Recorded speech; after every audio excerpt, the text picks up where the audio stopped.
Hello po at maligayang pagbabalik. Narito po ang compilation videos na mula sa Betrayal Stories playlist na sana po ay magustuhan po ninyo. Maraming salamat po. Unang video. Alam nyo ba yung kwentong isang pangit na bibe na naging isang magandang swan nung lumaki? Pero ako, nung lumaki, nanatili pa rin akong bilang isang pangit na bibe. Noong bata ako, buong akala ko talaga ay isa akong ampon. Ilang beses ko pa tinanong ang mga magulang ko kung inampon lang ba nila ako.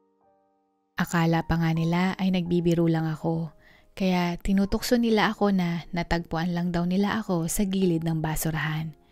Ngunit dahil patuloy at porsigido ako sa pagtatanong, doon lang nila napagtanto na seryoso ako. Nagalit sila sa akin at sinabing tigilan ko na daw ang pagtatanong ng mga walang kwentang bagay. Paano ba naman ako hindi magtatanong? Ang layo ng itsura ko sa kanila. Si Mama, para siyang isang magandang stewardess, matangkad at ang liit ng kanyang muka. At ang boses niya para siyang isang anghel na napadpad sa kahabaan ng kalsada sa Maynila. Si Papa naman ay parang isang action star. Napakatikas ng kanyang pangangatawan, mahaba ang mga biyas, at medyo may pagka-kwadrado ang kanyang muka. Si Ate naman ay kawangis na kawangis ni Mama, at ang bunso naming kapatid na lalaki ay para bang pinagbiyak na bunga ni Papa. Lahat sila ay magaganda at gwapo maliban sa akin. Ayoko naman na ilarawan masyado ang itsura ko sa inyo. Sabihin na lang natin na kapag nanonood sila Mama ng mga nakakatawang palabas, gaya ng cartoon na Ogre, ang bida at may psychic na donkey, ay napapansin kong tumitingin sila sa akin at bahagyang nakangiti. Siguro, ang isang bagay lang na maswerte kong nakuha sa kanila ay ang kanilang tangkad. Ang height ko ay 6 feet and 2 inches. Dahil medyo may katangkaran ako, kapag may nakakasabay ako sa paglalakad, ay hindi na nila napapansin ang mukha ko dahil tinatamad na silang tumingala. Alam mo ba yung sinasabi ng mga tao kapag nakakakita sila ng mga baby o bata? Ang cute-cute mo naman. O kaya, ang ganda mo naman iha. O ang poging bata naman ito. Pero kapag ako na ang nakikita nila, ang tanging sinasabi lang nila ay, ang tangkad mong bata ah. Sa tuwing kumakain naman kaming pamilya sa labas, ay palagi silang pinagtitinginan dahil sa itsura nila. Halos lahat ng tumitingin sa kanila ay napapangiti, tapos kapag sa akin na nababaling ang kanilang mata, ay para silang nagtataka at nagtatanong sa isip nila ng, anong nangyari sa batang ito? Nagugulat pa nga sila kapag tumitingin sila sa akin. Madalas nilang tinatanong kung sino daw ba ang mga magulang ko. Karamihan sa mga Pinoy, kapag tatanungin mo kung anong hiling ng isang tao, ang isasagot nila ay, gusto kong yumaman, o gusto kong maging doktor, o di kaya ay, gusto kong magkaroon ng sasakyan at bahay. Samantalang ako, simple lang naman ang hiling ko. Nais kong mapuri at masabihan ng cute, kahit na isang beses lang sa buong buhay ko. Nakakatawa na nakakalungkot, di ba? Hindi ka panipaniwala pero nung tumungtong ako ng 26 na gulang, biglang natupad ang ninanais-nais ko. Hanggang ngayon ay hindi ko makakalimutan ang araw na iyon. Nasa kilalang mall ako noon para bumili ng bagong salawal.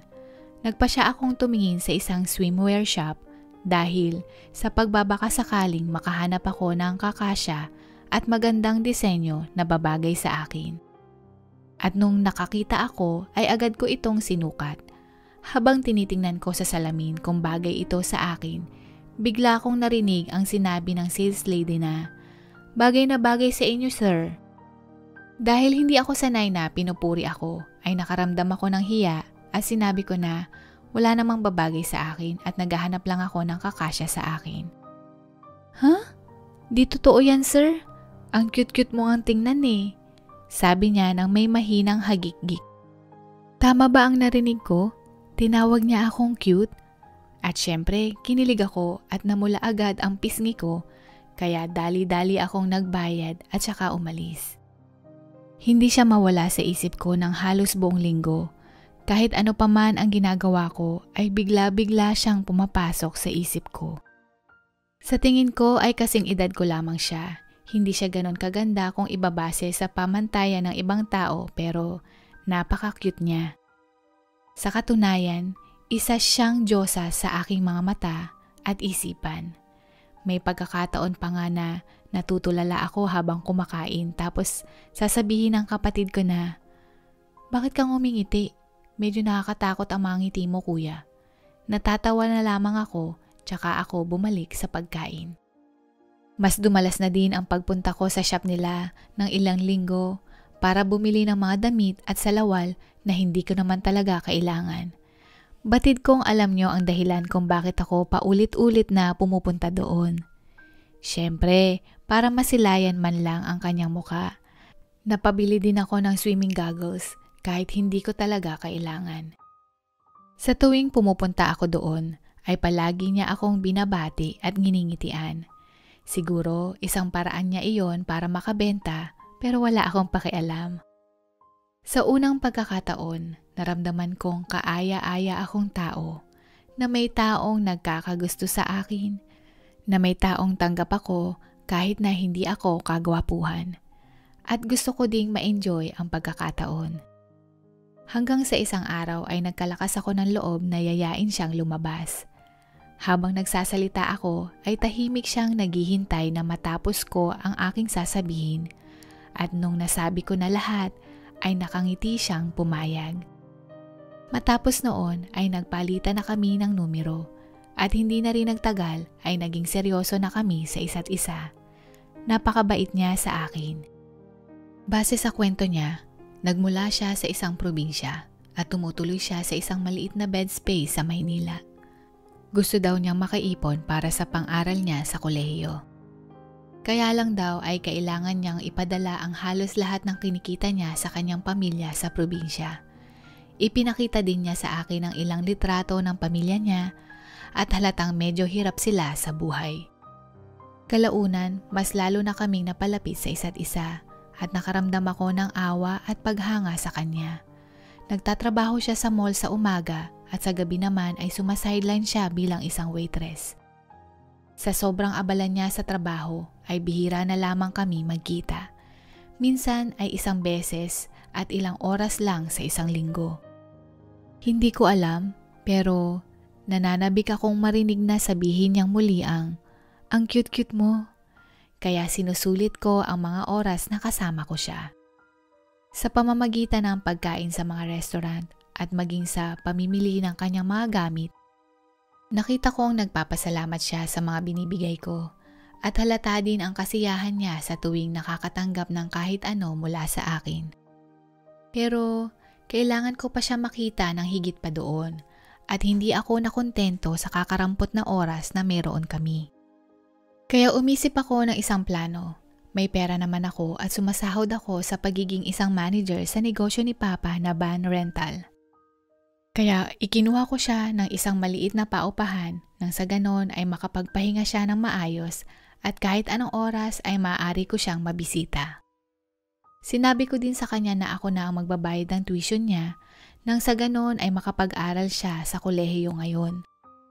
At dahil kailangan pa din niya magpadala ng pera sa pamilya niya, ay nagpatuloy siya sa pagtatrabaho sa mall. Ibinigay ko din sa kanya ang aking ATM card para mabili niya ang mga pangangailangan niya. Malaking pera ang nagastos ko para sa kanya, pero masaya ako dahil ang kapalit naman noon ay ang makasama ko siya ng mas mahabang oras. Hindi ko naramdaman na nagsasayang ako ng oras o salapi dahil para sa akin, para lang akong nag-i-invest sa magiging future niya at sa aming dalawa na din dahil mahal ko na siya at gusto ko nang makasama siya hanggang pagtanda. Bawat araw ay parang isang panaginip hanggang sa dumating ang aming first year anniversary bilang magkasintahan. Sobra akong na-excite na ipagdiwang iyon at alam kong maging siya ay ganoon din ang nararamdaman. Sigurado akong umaasa siya na magbibigay ako ng isang magarbong regalo sa kanya. Base sa lahat ng mga naibigay ko sa loob ng isang taon, Tama naman siya dahil bumili ako ng isang relo na ang halaga ay katumbas ng 1 buwan kong sahod. Bukod doon ay bumili din ako ng cake na paborito niya. Ilang gabi din akong nag-iisip ng tamang salita na isusulat ko sa sulat na ibibigay ko. Ngunit nung gabi bago ang anniversary namin, sinabi ko sa kanya na hindi niya ako makakasama sa araw ng anniversary namin dahil kinailangan kong samahan ang aking mga magulang sa probinsya. Pero ang totoo ay wala naman akong lakad at gusto ko lang naman siyang sorpresahin. Base sa tono ng pananalita niya, ay kapansin-pansin na siya ay nalungkot. At sinabi niyang naintindihan naman niya at bumawi na lamang daw ako kapag nakabalik na ako. Sa loob-loob ko ay nagtatatalon na ako sa tuwa dahil naiisip at naiimahe ko ang kanyang magiging reaksyon kapag nakita niya ang sorpresa ko. Kinabukasan, agad akong nagtungo sa tinutuluyan niya habang nasa trabaho siya. Naglinis at naghanda para sa kanyang pagdating. Gustuhin ko man maglagay ng dekorasyon, kaya lang magiging obvious na may nakapasok sa bahay. Kaya nagtago ako sa loob ng cabinet niya, hawak ang isang cake at bouquet nung narinig ko ang pagbukas ng pinto. Sobrang siksik na siksik ang katawan ko dahil nga sa taas ko. Para akong baboy na naglalangi sa sobrang pawis ko nung mga oras na iyon. Naghintay lang ako ng ilang segundo para tumalon at sorpresahin siya, pero tila ba ako ang masosorpresa. Nakarinig ako ng pagtawa at obvious na hindi ito galing sa nobya ko at galing ito sa isang lalaki. Sumilip ako sa maliit na siwang ng cabinet at hindi ako makapaniwala na makita ang girlfriend ko na may kalandi ang lalaki. Naghahalikan silang dalawa habang nakayapos sa isa't isa. Gusto kong bugbugin ang lalaki pero para akong isang estatwang hindi makagalaw. Inilabas ko ang cellphone ko at sinubukan kong i-message ang girlfriend ko para sabihing mag-video call kaming dalawa dahil gusto ko siyang makita. Nag-reply naman siya at sinabing hindi daw pwede dahil nasa trabaho pa siya. Tatawagan na lang daw niya ako mamaya. Nagpatuloy sila sa tawanan at landian nila. Iniisip ko na sana hindi sila tuluyang magtalik. Kung magtalik sila, ibig sabihin ay matagal na niya akong niloloko. Inantay ko kung mangyayari ba ang duda ko. Hindi pa natatapos ang 1 minuto. Ang bilis nilang hinubad ang kanilang mga saplot at nagpatuloy sa kabulastugan nila. Sa isip-isip ko, hindi siya kontento at tumikim pa ng iba, malandi at makati siya. Gusto kong ikuyom ang mga kamay ko, ngunit dahil sa bitbit ko, hindi ko magawa at labis-labis na kumukulo na daig pa ang nilalagang buto-buto ng bulalo ang dugo ko noong mga oras na iyon. Naman Joyce! Anong ginagawa niyong dalawa? Heto ba yung trabahong sinasabi mo? Akala ko ba nasa trabaho ka talaga? Pero iba pala ang tinatrabaho mo. At ikaw, sino kang kumag ka ha? Sumagot ka, tinatanong kita. Pasigaw at galit kong bigkas. Huling-huli sa akto at gulat na gulat silang dalawa. Tiningnan ko ang lalaking kasama niya. Maliit ito sa akin at medyo bata pa. At kitang-kita ko ang takot sa kanyang mga mata na halos maihina sa kaba. Yung bouquet na hawak ko ay naihampas ko sa mukha ng lalaki at sinipa ko siya sa may-ari. Mahinang sambit ng lalaki. Halatang labis ang sakit na ininda niya dahil hindi siya agad nakatayo. Itinaas ko ang kamay ko para suntukin ang lalaki, ngunit niyakap ng girlfriend ko ang aking mga binti at nagmakaawa upang pigilan ako. Kaya naman yung cake na hawak ko ay naisupalpal ko sa katawan niyang walang saplot. Pakiusap, Jay. Hayaan mo akong magpaliwanag. Sorry. Nagmamakaawa at umiiyak niyang sambit. Hindi ako nagpatinag sa pagmamakaawa niya. Oo, hindi ako kagwapuhan pero hindi ako tanga. Kitang-kita ko na niloloko niya ako at walang kahit anong paliwanag ang makakatama sa maling ginawa niya sa akin. Pagkatapos noon ay umalis na ako at umuwi. Pinatay ko ang cellphone ko nung gabing iyon at nung kinaumagahan, bumungad sa akin ang sandamakmak na mensahe at tawag mula sa nobya ko. Buong gabi kong pinag-isipan kung papatawarin ko ba siya, pero nung kinaumagahan ay natauhan na ako. Siguro, kailangan ko nang tanggapin na siya ang una at huling taong tatawag sa aking cute. Pero parang may hindi tama. Agad kong tinawagan ang may-ari ng inuupahan niya para sabihin na itigil na ang kontrata. Kinailangan kong magbayad ng multa. Tinawagan ko din ang bangko para i-report na nanakaw ang ATM card na ibinigay ko sa kanya. Tinawagan ko din siya at sinabihan na kailangan na niyang lumaya sa loob ng 1 oras dahil kung hindi ay tatawag ako ng gwardya para kaladkarin siya palabas. Bukod doon, sinabi ko din na kailangan niyang iwanan sa apartment ang lahat ng bagay na ibinigay ko sa kanya dahil nakuha naman niya iyon dahil sa pagsisinungaling niya. Binantaan ko siya na kung may dadalhin siya na hindi kanya ay agad akong magtutungo sa pulis.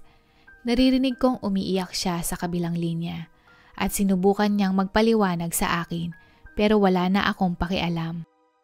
Kumbinsido na ako na pinuri lang niya ako dati bilang bahagi ng kanyang sales stock at hindi dahil sa hinahangaan niya ako o na-appreciate niya ang itsura ko. Mababaw man ang dahilan ko pero hindi pa rin ito mababago ang katotohanang niloko at pinagtaksilan niya ako. Sa kabila ng nararamdaman ko sa kanya, lalo na alam niyang nais ko na siyang pakasalan. Siguro ako din ang dahilan kung bakit siya naging ganoon. Marahil ay sinabi niya lang ang papuring iyon bilang bahagi ng kanyang trabaho, pero binigyan ko ito ng ibang kahulugan. Itinuring ko siyang bilang isang prinsesa. Sino ba naman hindi gagawin iyon, di ba? Siguro ang lahat ng mga naisip ko gaya ng ako ang pinaka-cute na lalaki para sa kanya at ang plano kong pakasalan siya ay isang malaking kathang isip lamang. Masyado akong natuwa at nasabik sa papuri ng ibang tao kaya hindi ko na napansin na naging ganon kadali para sa kanya na lokohin ako. Hindi ko siya mapapatawad sa ginawa niya. Pero inaamin ko pong merong katiting na parte dito sa akin na gusto siyang balikan dahil mahal ko siya. Siguro ay siya na ang huling taong mag-iisip na cute ako. Siguro ay wala na talagang magkakagusto sa akin. Baka hindi na ako makapag-asawa. Teka, may pera naman ako. Pwede ko naman baguhin ang itsura ko sa pamamagitan ng siyensya. Tutal, usong-uso na rin naman yun. Mukhang may hindi tama. Hindi tama ang ginagawa ko sa sarili ko. Hindi tama ang hindi ko pagtanggap sa panlabas kong anyo. Dapat ang mabago ay kung paano ako mag-isip. Baguhin ang perspektiba ko sa buhay. Kaya naman, tanggap ko naman na kung anong mangyayari sa akin. Natutunan kong mahalin ang sarili ko ng buong buo. Natutunan na mahalin ang panlabas kong anyo na hindi na kailangan magparitoke. At natutunan ko din na dapat kong kilalanin ang taong makakarelasyon ko at hindi uhaw makarinig ng magandang komento sa panlabas kong anyo. Darating din ang araw na may darating para sa akin dahil kung mahal talaga ako ng isang tao ay mamahalin niya ang buong pagkatao ko ano paman ang maging itsura ko. Hindi na ako muling gagawa ng mga sitwasyon na umiiral lamang sa aking isip at magpapadala sa mga bulaklak na dila ng iba. Sa buong buhay ko, ang karanasang ito ay hinding-hindi ko makakalimutan dahil ito ang unang beses na nagmahal ako ng isang babae. Subalit, hindi ito magiging hadlang na mawala ng pag-asa na makilala ko din balang araw ang taong itinakda sa akin ng tadhana.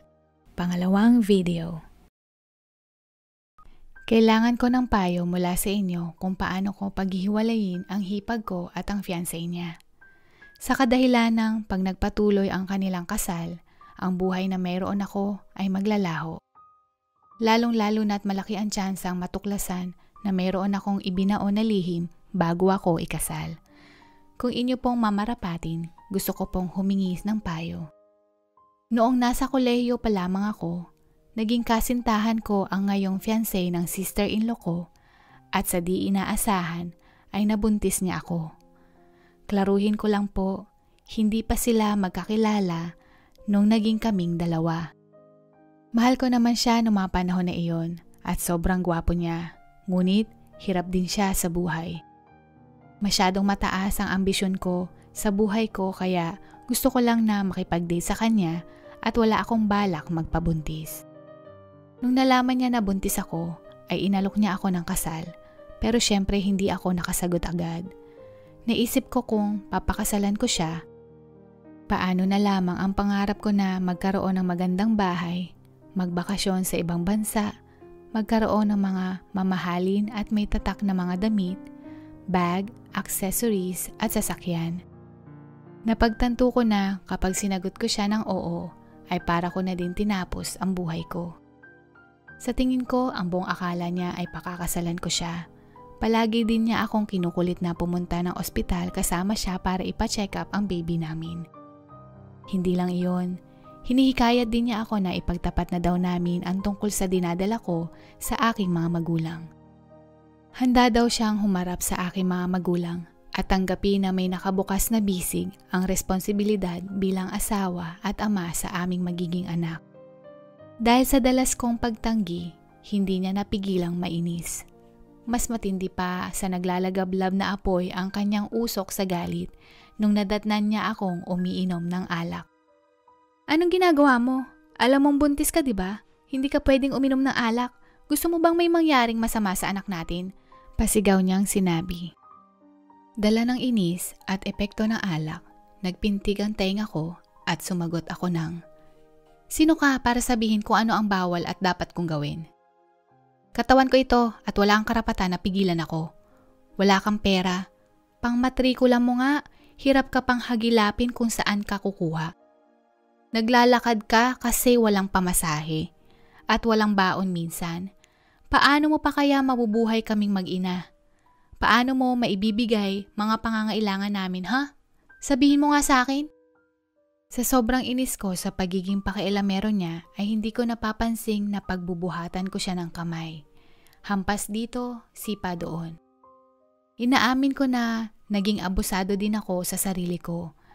Mas madalas na din akong uminom at halos hindi na ako makain dahil sa sobrang kalungkutan.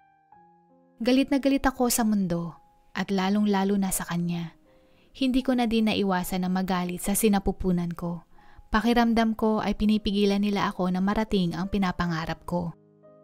Para bang hinihila pababa at nilulugmok sa kahirapan na para bang kahit kailan ay nawala na ang pag-asa kong mamuhay ng ginhawa. Isang gabi, medyo naparami ang nainom ko at doon na siya napuno sa akin.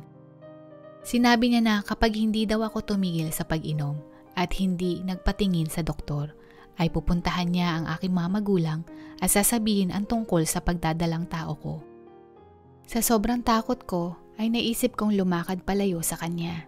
Sinubukan niya akong habulin kaya naman bigla akong nagmadali at nung nahawakan niya ang braso ko, bigla akong nagpupumiglas. Nung ako'y nakawala, dali-dali akong umalis. Lumingon ako para tingnan kung sinundan niya ako at nakita ko siyang hindi gumalaw. Kaya naman humaripas ako. At dala na din ng kalasingan, hindi ko na nabalanse ang aking katawan at bigla akong nadulas habang pababa ng hagdan. May narinig akong sumigaw bago ako tuluyang nawala ng malay. Nagising na lamang ako na nasa ospital kasama ang aking mga magulang at ang nobyo ko. Takang-taka ako kung bakit sila nagiiyakan. Kahit na buhay naman ako at malakas. Binalita nila sa akin na wala na daw ang bata sa sinapupunan ko at nakunan ako. Nalungkot ako ng bahagya pero mas nangibabaw ang pagiging masaya ko dahil maaari ko pang matupad ang pangarap kong yumaman. Hindi ko napansin na ang aking reaksyon ay bahagyang nakangiti nung pagkasabi nila ng balita sa akin at batid kong lahat sila ay nagulat sa naging reaksyon ko. Ang luha at lungkot sa kanilang mga muka ay kitang-kita na napalitan ng gulat at kilabot nung nakita nila akong nakangiti. Nagwala at nagsisisigaw ang nobyo ko at tinawag akong mamamatay tao at walang puso. Dahil sa iskandalo, pinaalis siya ng mga gwardya at nurse sa ospital. Iyon na din ang huling pagkakataon na nakita ko siya. Simula noon, nakipag-date lang ako sa mga mayayamang lalaki.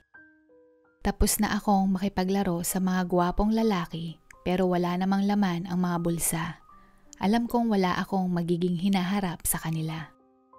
Kalaunan ay nakahanap ako ng isang lalaking gusto akong pakasalan at ngayon ay 7 taon na kaming kasal. Sobrang nag-e-enjoy ako sa buhay na mayroon ako ngayon. Napuntahan ko iyong mga bansa na dati ay sa internet ko lang nakikita, tulad ng Paris at natikman ang pinakamasarap na croissant, macaroon, at ang malinamnam na Boeuf Bourguignon sa isang sikat na restaurant na may view ng Eiffel Tower. Nakapag-ski sa Hokkaido at nakakain sa isang famous sashimi restaurant sa Tokyo. Mayroon din akong koleksyon ng mga mamahaling bag, sapatos at accessories. At sa tuwing kumakain kami sa mamahaling restaurant, hindi ko na kailangan tingnan ang mga presyo. Kung ano ang gusto ko, iyon na agad ang ino-order ko. Ibang-iba na ang buhay ko ngayon kumpara noon. Tila ba napaka-perpekto ng buhay ko hanggang sa bumalik ang nakaraang pilit kong tinatago. Ipinakilala ng hipag ko ang kanyang mapapangasawa sa aming lahat na nakilala niya habang siya ay pansamantalang nakatira sa ibang bansa. Hindi niya kaagad sa amin sinabi na meron siyang nakilala dahil gusto niyang makasiguro bago niya ito ipakilala sa pamilya namin. Nung dumating na silang dalawa sa venue, halos para akong nakakita ng multo at biglang kinilabutan sa takot. Ang kasama niya ay ang dati kong kasintahan. Nung nakita niya ako, halatang nagulat din siya. Pero hindi niya ito ipinahalata at umarte siya na para bang hindi niya ako nakikilala. Ngunit ang totoo ay nagkukunwari siya na iyon ang una naming pagkikita. Binati niya ako ng maayos at nakangiti siya sa harap ng pamilya ng asawa ko. Wala akong kahit anong salitang narinig o naintindihan sa pag-uusap nilang lahat dahil sa sobrang pagkabigla ko. Biglang nanumbalik ang lahat na nangyari sa aming dalawa. Pati na din ang lahat ng mga sikretong ibinaon ko na sa limot at itinago ko sa asawa ko. Kagaya ng akala niya ay isa akong mahinhin at mabait na tao na kahit kailan ay hindi makakapanakit ng kahit na ultimong maliit na insekto. Sa tingin ko, iniisip niya kung paano siya makakaganti para pagbayaran ang ginawa ko noon. Hindi. Hindi iyon maaari. Hindi ito totoo. Bakit kung kailan maayos at sagana na ang buhay ko ay saka pa siya babalik para guluhin ito? Natatakot din ako dahil alam ko na kapag nabisto ng asawa ko ay baka hiwalayan niya ako at palayasin, lalo na't hindi pa kami nagkakaanak dahil na din sa ayaw kong magbuntis. Sa oras na magdesisyong ibunyag ng dati kong nobyo ang tungkol sa nakaraan ko, ay tiyak na sisira iyon sa buhay ko. Nagmakaawa siya noon na iligtas ko ang baby namin at huwag uminom ng alak. Pero ngayon, bumaliktad ang sitwasyon. Parang kailangan kong magmakaawa sa kanya para mailigtas ang buhay ko. Batid kong hindi siya papayag sa gusto ko dahil wala rin naman siyang rason para gawin ang mga iyon. Masisira ang masaya at maginhawa kong buhay nang dahil sa kanya. Sa dinami-dami ng babae, bakit ang hipag ko pa? Hindi ito maaari. Kailangan nilang maghiwalay. Ano bang dapat kong gawin ngayon? Kailangan maunahan ko siya kung ano man ang kanyang pinaplano. Hindi ko hayaang mabunyag ang sekreto ko. Nung araw na din iyon na kami ay nagkita-kitang lahat, mga biyenan ko at mga magulang ng ex ko para sa selebrasyon ng kanilang engagement sa isang private room ng isang Japanese restaurant na naiset ng dati kong nobyo. Nung siniserve na yung appetizers, biglang namamawis at nanginginig ang mga kamay ko. Nung naiserve na yung main course sashimi, laking gulat naming lahat kasi kasama ding naiserve sa isang plato yung tinik ng sashimi. Hindi naman sineserve ang tinik ng isda sa isang sashimi restaurant.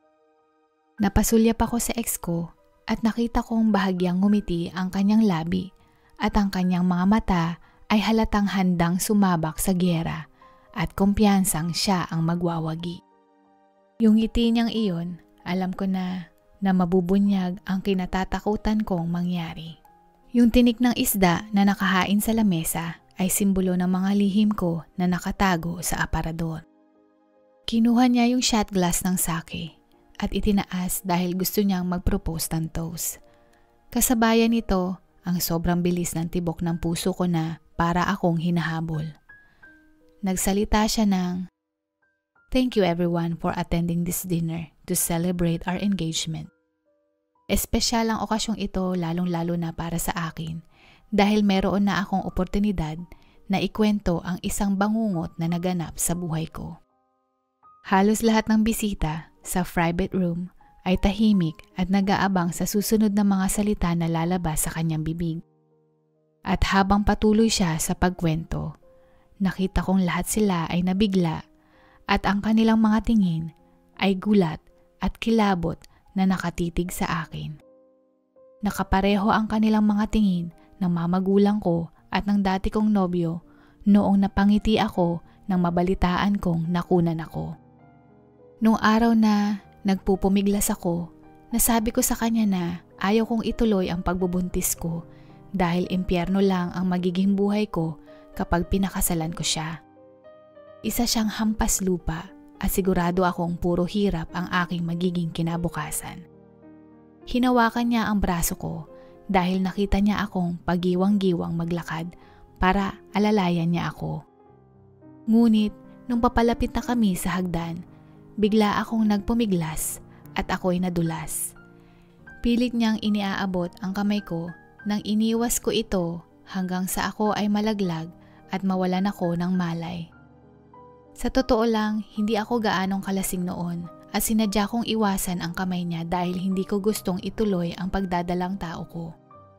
Nung pagkatapos niyang magkwento, humarap sa akin ang dati kong nobyo at sinabing, "Well, I guess you got your wish. You got yourself a rich man. You haven't changed a bit. There is no remorse in you." At saka nag-walk out ng restaurant. Ngayon, hiwalay na kami ng asawa ko dahil alam na niya ang tunay na dahilan kung bakit hindi ako magkaanak. Hindi ko prioridad ang maging ina, kundi ang magbakasyon at mamuhay ng marangya. Madali din ang hiwalayan namin dahil wala din naman kaming anak. Matagal na din akong hindi nakikipag-usap sa aking mga magulang, kaya naman ako ay nakikitira sa maliit na bahay ng dati kong kaeskwela nung high school. Nabalitaan ko din na hindi na rin natuloy ang kasal ng dati kong hipag, kahit na ilang beses nang nagmakaawa ang dati kong hipag sa dati kong nobyo. Dahil sa tuwing nakikita niya ang pamilya ng ex-fiancé niya, naalala niya ay ako, na nagdulot ng matinding hirap at bangungot na pilit niyang kinakalimutan. Ako ang dahilan ng pagkawala ng buhay sa sinapupunan ko. Sinira ko hindi lang ang buhay ng dati kong nobyo, asawa ko, hipag ko at pati na rin ang buhay ko. Ngayon ko lang napagtanto na hindi pala ako nakaramdam ng pagsisisi noong ginawa ko iyon. Ni hindi humingi ng tawad sa dati kong nobyo, sa baby ko at sa Panginoon. At ngayon ay nawala na sa akin ang lahat. Napagtanto ko din na isa akong makasarili. Ganid sa salapi. Silaw sa mga material na bagay at masamang tao. Totoo nga ang kasabihan na darating at darating ang oras ng paghuhukom. Ang buhay kong marangya noon, kabaliktaran na ngayon, para akong hinubaran ng damit na walang itinira na kahit isa. Hindi ko na po kailangan ng payo. Ang kailangan ko ay hatulan at tanggapin ang kung anumang parusa na ipataw sa akin bilang kabayaran sa buhay na ipinagkait ko sa aking yumaong anak at pagkasira ng buhay ng ibang tao nang dahil sa kasakiman ko. Dito na po nagtatapos at sana po ay nagustuhan po ninyo ang mga kwentong ito. Hanggang sa muli, Paalam at God bless po!